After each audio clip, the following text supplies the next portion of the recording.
I used to think responsible was a kind of armor. If I kept it on, nothing could touch us.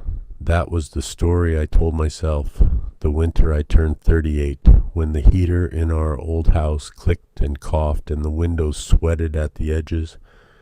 I remember standing in the hallway outside the kids' room, listening to the small rhythm of their breathing and doing math in my head like it was prayer, mortgage, daycare, the car that kept stalling at stoplights, the doctor bill we still hadn't finished paying from the year my wife got pneumonia.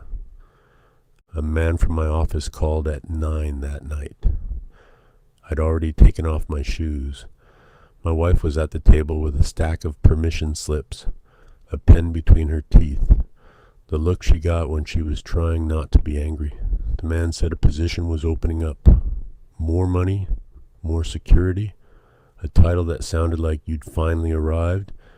He said it like he was doing me a favor, and I heard myself say yes before I even asked what it would cost. That's the first lie. I believed there was no cost. I believed responsible meant choosing the thing that looked safest on paper, even if it made the inside of the house feel cold. The next morning, I drove to work in a gray drizzle and practiced the line I would use if anyone congratulated me. I told myself I was doing it for my family. I told myself the late nights would be temporary. I told myself I could always make it up later, like time was a loan with generous terms. Here's what I didn't understand then. Later is not a place you arrive. Later is a hallway you live in, and the doors start closing while you're still walking. Nobody warns you. The locks turn quietly. The promotion came with a new office, a new set of keys, and a new expectation that my life belonged to the company before it belonged to anyone else.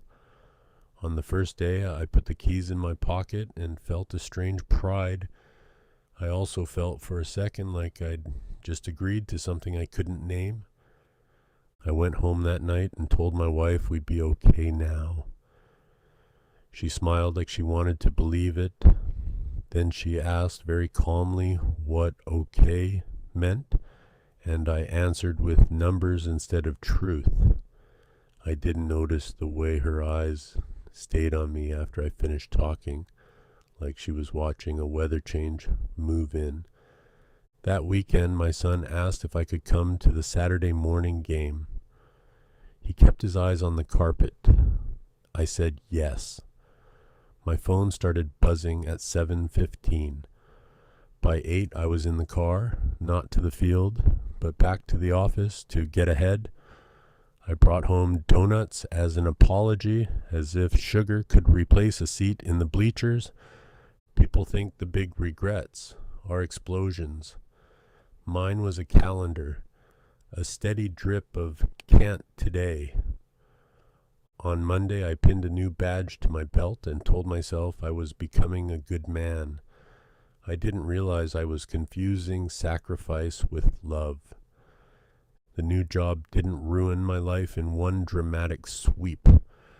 It tightened around it like a belt you punch one notch at a time. At first, the hours only stretched a little. I'd stay late on Tuesdays, tell myself it was just until I learned the role.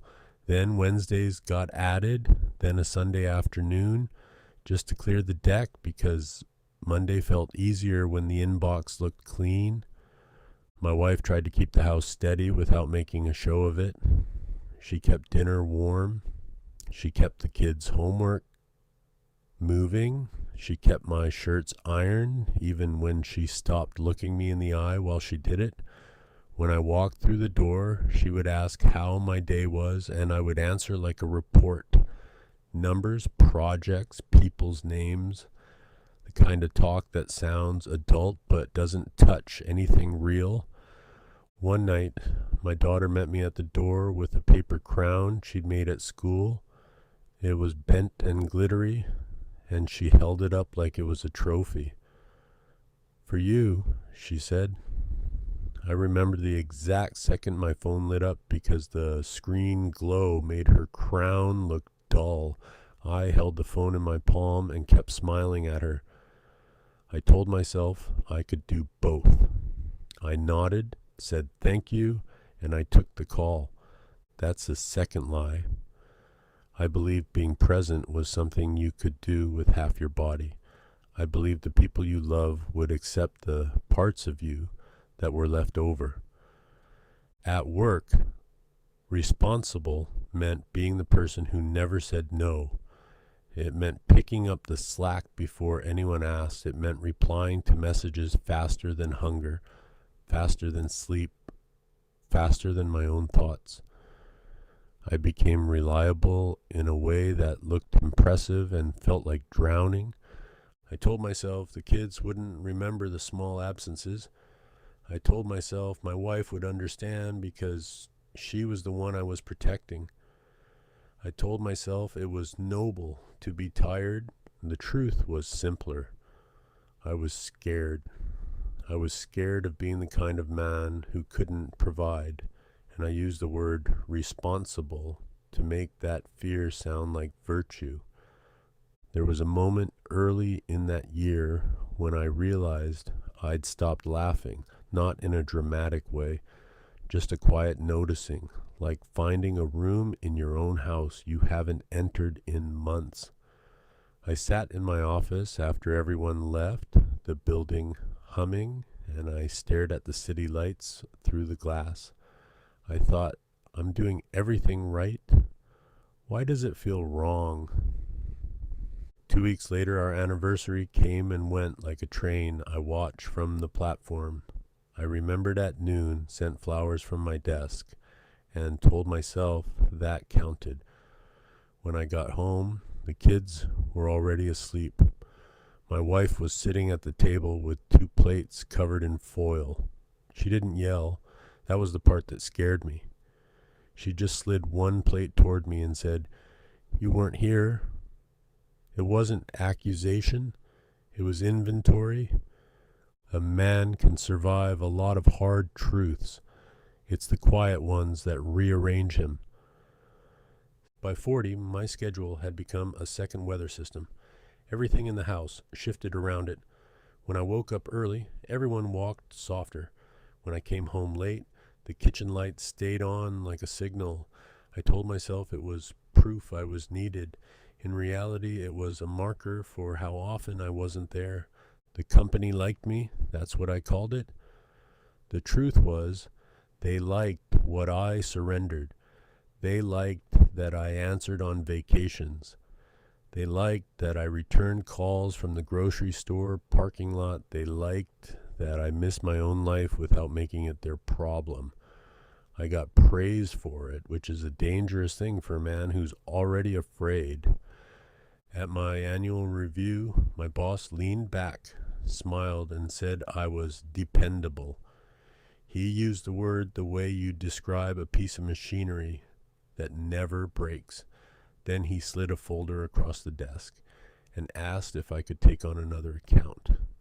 I heard the familiar sentence form in my mouth. I almost said yes automatically because yes had become my identity. That day, something small happened. On the way out, I passed a conference room with the lights off and the blinds half closed. Inside, the glass reflected my face back at me, a pale version floating in the dark. I stopped. I looked. For the first time, I didn't feel proud. I felt replaced. Like if I disappeared, someone would simply sit in my chair and the emails would keep moving. At home, my son had started throwing the ball against the garage door by himself. You can hear it through the wall, that hollow thump, and it sounds like a question. Sometimes I would step into the garage and catch a few throws before my phone buzzed. I learned to dread the vibration. I learned to resent the people who loved me for wanting me. One Friday in late October, I promised my family we'd carve pumpkins together. I even stopped at the store and bought the biggest one I could find. orange and heavy, and I carried it in like a offering. The kids laid out the newspaper. My wife brought out the knives. Then my phone rang. I stared at it, feeling the old reflex rise. My wife didn't say anything. She just kept laying out paper. That was the third lie, and it was mine alone. I believed silence meant permission. I took the call in the driveway. 10 minutes became 40. When I came back in, the pumpkin lid was on the counter, the inside scraped clean, and the kids were washing their hands. My wife was rinsing the knife. She didn't look at me. The whole room had moved on without me. That's how it happens. They don't leave all at once. They learn how to live without your participation. That night, in bed, my wife said something I still hear clearly. "I don't need you to be a hero," she said. "I need you to be here." I wanted to argue. I wanted to tell her about the bills and the pressure and the fear. Instead, I stared at the ceiling and felt the word responsible start to crack. The first crack showed up in my body before it showed up in my decisions. It was a Tuesday afternoon, the kind of day that smells like burnt coffee and printer toner, and I was halfway through a meeting when my left hand went numb. Not dramatic, not painful, just wrong. I flexed my fingers under the table and kept nodding while another man talked about projections. Afterward, I stood in the restroom and stared at my own face in the mirror. The overhead light made every line look sharper. I splashed water, breathed, told myself it was stress. I told myself it would pass. I told myself being responsible meant pushing through. That evening I drove home with one hand tight on the wheel, the other resting in my lap like a quiet warning.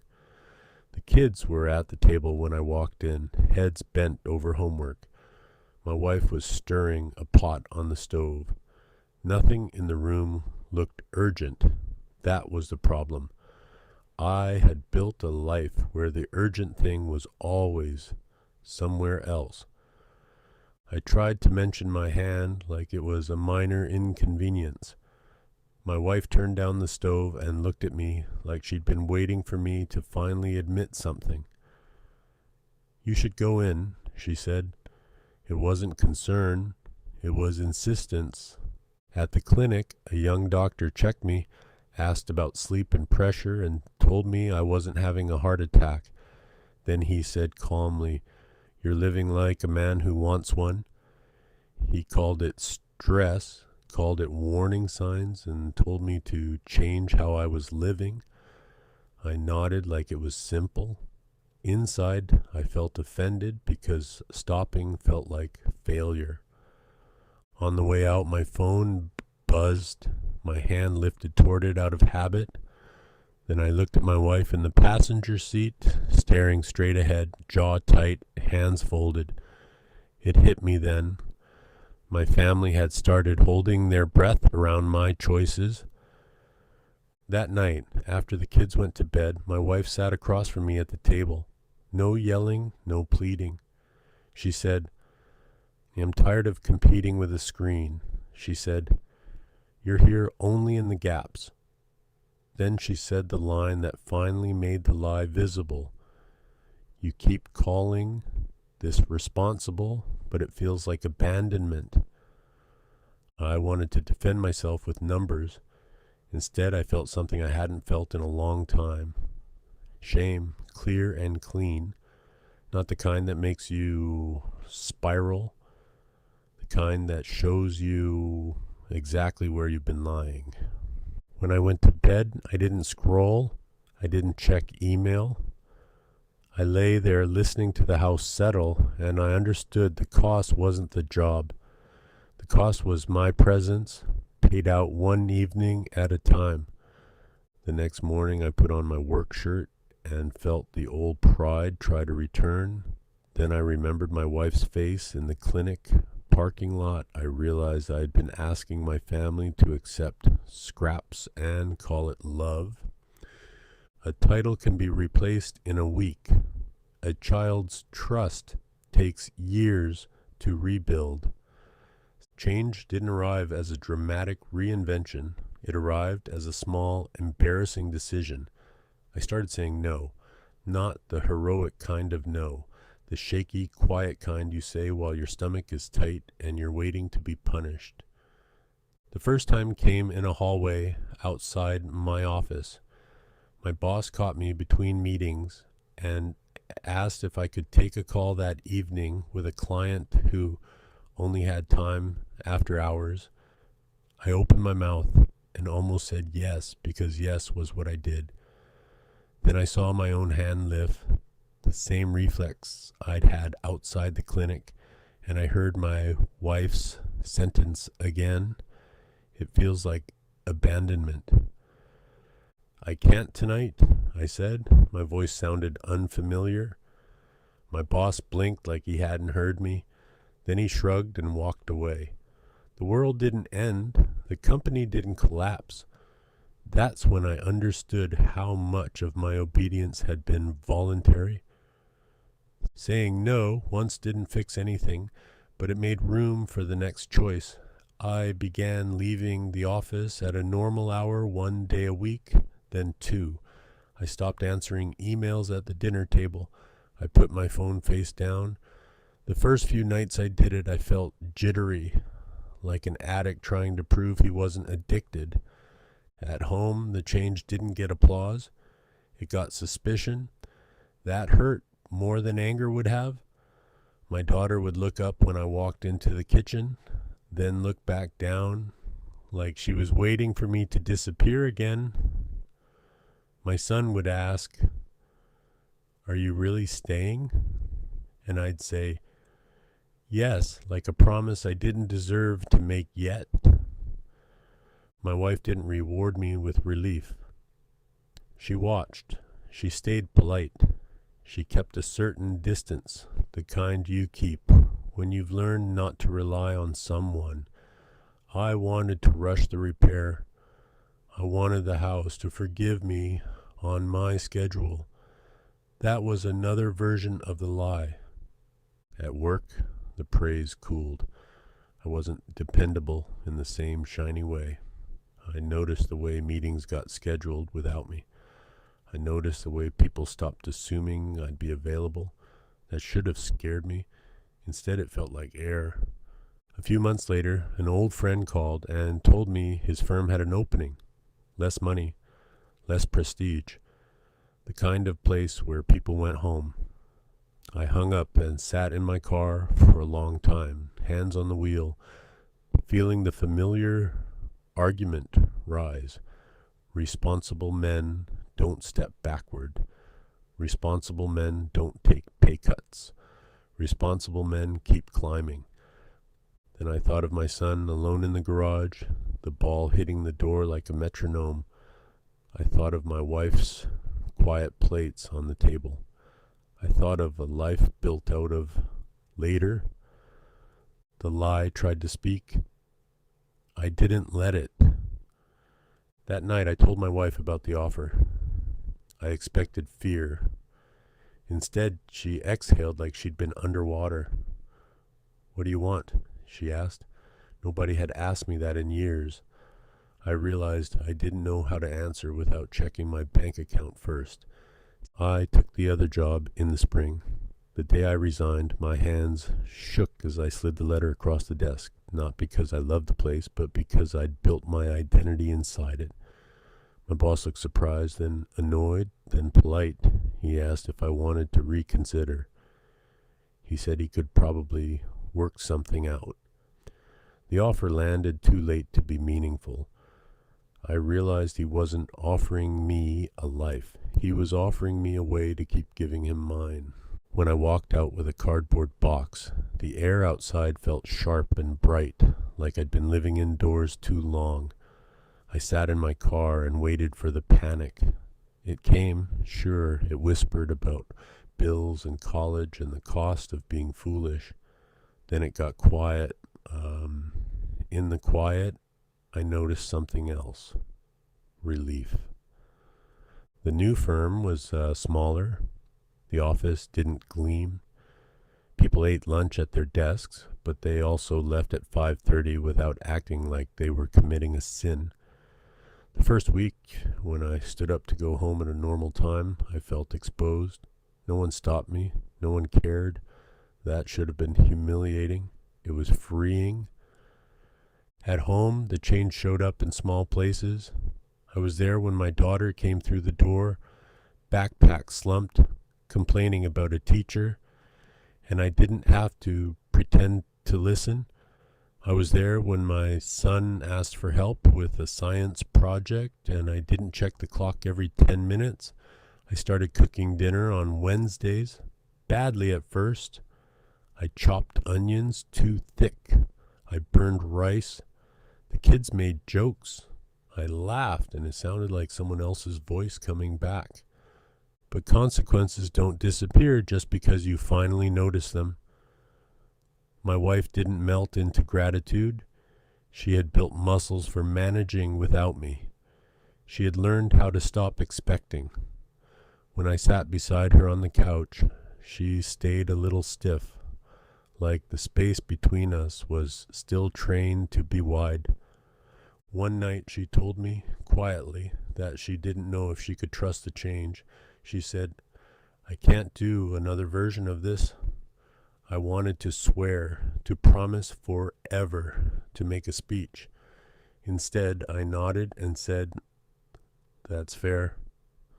The words tasted like humility, and humility was new to me. Repair is not a grand gesture. Repair is repetition. It's showing up when nobody claps. It's staying when leaving would be easier. The first time my son asked me to come to a game and I actually sat in the bleachers from beginning to end, I felt a strange ache. Not pride, grief. Grief for how many games I'd traded for emails that nobody remembers now. On the drive home, my son talked about a play he'd made in the third inning. He kept glancing at me as if to confirm I was still listening. I kept my eyes on the road and answered, steady and present. I realized I'd been starving him while calling it responsibility. Time moved differently after that, not because life got easy, but because I stopped spending it like loose change. The years that followed weren't perfect. We still fought. We still got scared about money. I still felt the itch to prove myself when someone dangled approval. The difference was I started seeing the itch for what it was, hunger for safety disguised as duty. In my mid-40s, I finished the table I'd started years earlier in the garage. The wood had been sitting there so long it looked like part of the wall. My son helped me measure and cut. He was taller than I remembered. My daughter brought out hot chocolate and sat on an old stool, watching like we were making something sacred. When we carried the finished table into the dining room, my wife ran her hand along the edge and said, "This is nice," in a voice that held more than woodwork. That table became the place where our life finally sounded like a life. Homework spread out, birthday cakes, hard talks, long silences that didn't feel like punishment. I learned that being present doesn't always look like joy. Sometimes it looks like staying at the table when your teenager hates you for a month. Sometimes it looks like listening to your wife cry without trying to fix her with solutions. At work, I stopped chasing titles. That felt like failure for a while. Then it felt like sanity. I watched men younger than me take on the old schedule I used to wear like a badge. I watched them brag about being always on. I recognized the shine in their eyes, the one I used to have, and it made me tired in a deep way. Here's a truth I learned too late. The world will applaud your absence if it benefits from it. It will call you dedicated. It will call you strong. It will call you responsible. Meanwhile, your kids will learn your shape without you. I didn't become a saint. I became a man who finally understood what he'd been bargaining with. When my daughter left for college, she hugged me in the driveway and held on a second longer than she had to. "You were different," she said, like she was talking about weather. "You came back." I swallowed hard and told her I was glad. I couldn't tell her how close I'd come to missing all of it. My wife and I took a walk that evening, just the two of us. Street lights pooling warm on the sidewalk. She said she used to imagine leaving. She said she used to picture an apartment where she didn't have to feel lonely next to someone. The sentence hit me like a punch because it was said without cruelty. It was history. We kept walking. I didn't argue. I didn't defend myself. I just listened, and in the listening I felt the last piece of the lie fall away. Responsibility wasn't what I'd been doing. Responsibility was what I should have been protecting all along. I'm in my 70s now, and the word responsible doesn't sound like armor anymore. It sounds like a question. Who are you responsible to, really, when the room goes quiet and the work stops calling? I ask myself that sometimes when I sit at that same dining table, the one we carried in together, the edge worn smooth where hands have rested for years. My son has his own family now. When he visits, he walks through the house like a man who remembers both versions of it. He'll stand in the doorway of the garage sometimes, looking at the spot where he used to throw the ball against the door. Once, not long ago, he said, "I didn't think you'd come to that last game." He said it casually, but his voice tightened. I nodded.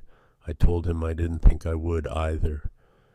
We stood there for a minute, two men sharing the same regret from different ends. My daughter calls on Sundays. She'll talk about work, about bills, about the pressure to prove herself.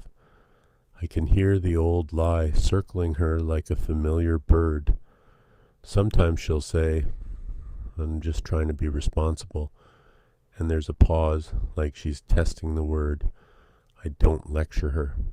I just tell her I love her. I ask what she did today that made her feel alive. The question makes her laugh, and the laugh makes me grateful. My wife sits across from me most mornings with coffee and a book. There are still scars in our marriage, thin and pale, but they're part of the skin now. Trust didn't return as a gift. It returned as a result. We built it the slow way, with ordinary evenings, with phones left untouched, with my body in the room and my mind not drifting towards approval. If you'd asked me at 38 what I was afraid of, I would have said poverty. I would have said failure. I would have said not being enough. What I was really afraid of was being ordinary. I thought the cure was sacrifice. I thought the proof was exhaustion. I thought love would understand. Here's what I understand now. You can provide for a family and still abandon them. You can be praised for it. You can even believe you deserve the praise. That's the lie. It looks noble. It feels responsible. It is still a loss. When I look back, I don't hate the man I was. I recognize him. He was trying. He was scared. He didn't know the bill would come due in birthdays and school plays and quiet dinners that never happened. I got lucky. I saw the lie before the ending. A lot of people don't. And the strangest part is this. The moment I stopped calling my absence responsible, my life finally started to feel like mine. Work never sent a thank you for the nights it took. The inbox didn't come to my father's funeral. The company didn't sit at this table. My family did. That's how you measure it once you're old enough to stop lying